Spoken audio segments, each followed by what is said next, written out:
Oke, assalamualaikum warahmatullahi wabarakatuh. Oke, alhamdulillahirobbilalamin. Yang terhormat untuk Abi Hanif dan Ida selaku pengasuh Pondok Pesantren Super Camp Laraibah Hanifida. Dan yang terhormat pula untuk jajaran para guru dan pengurus dari Laraibah Hanifida dan teman-teman yang berbahagia. Oke, perkenalkan, nama saya Ainur Isma.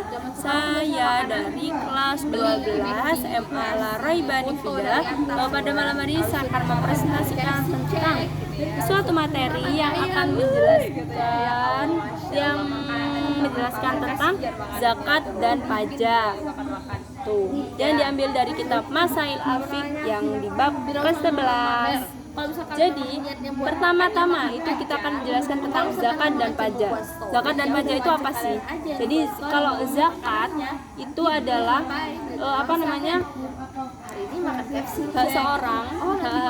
seseorang yang wajib dikeluarkan karena zakat itu adalah rukun Islam yang kelima. Sebagian harta yang harus dikeluarkan, yang wajib dikeluarkan. Tetapi kalau pajak itu adalah sebagian harta yang dikeluarkan untuk negara,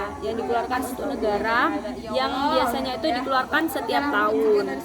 Tetapi kalau zakat itu dikeluarkan apabila telah memenuhi nisab. Nah, kemudian subjek tentang zakat dan pajak.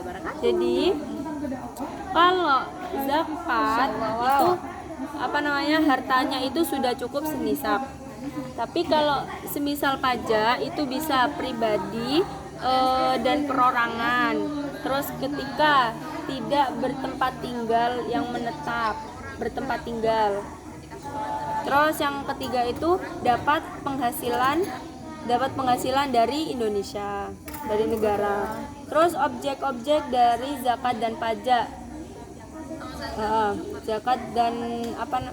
Ini pertama zakat. Jadi yang pertama itu ada emas dan perak, yang kedua itu ada tentang perniagaan, yang ketiga itu tentang tanaman, yang keempat tentang tambang, dan yang kelima itu profesi. Tuh. Terus ada yang mewajibkan zakat. Jadi mewajibkan zakat itu, jadi ketika ada masa dan tempatnya itu biasanya wajib zakatnya itu adalah zakat mal. Terus ketika wajib pajak itu ketika kita tuh diberi gaji oleh pemerintah, dan itu wajib untuk semua penduduk. Terus persamaan dan perbedaannya zakat dan pajak sama-sama dari harta benda. Jadi zakat dan pajak itu sama-sama mengeluarkan harta benda. Terus sama-sama yang dikeluarkan setiap tahunnya.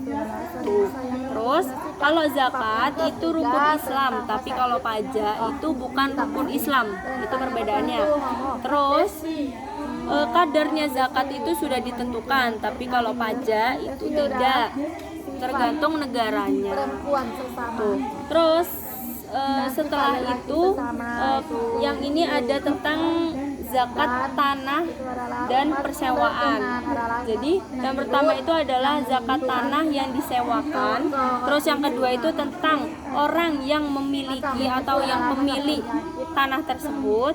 Dan yang ketiga itu tentang orang yang nyewa atau penyewanya. Jadi untuk yang penyewa itu zakatnya itu adalah 10% untuk tanah yang digunakan untuk tada hujan. Tuh. Terus 5% untuk sarana pengairan. Nah, tetapi untuk yang pemilik itu yang membayar pajaknya. Jadi kalau untuk muslim itu ada bayar zakat dan bayar pajaknya juga. Oke, kurang lebihnya mohon maaf. Itu yang dapat saya sampaikan. Wassalamualaikum warahmatullahi wabarakatuh.